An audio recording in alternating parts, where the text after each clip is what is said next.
Magandang araw mga bata! May mga bagay sa loob ng silid-aralan. Pangalanan natin ang mga ito. Pisara, Crayola, mga aklat, lamesa at upuan, bag,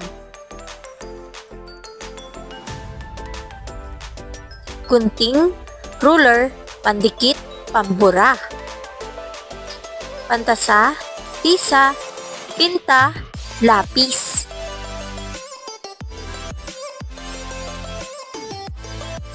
May mga lugar sa loob ng silid-aralan. Play area, reading area,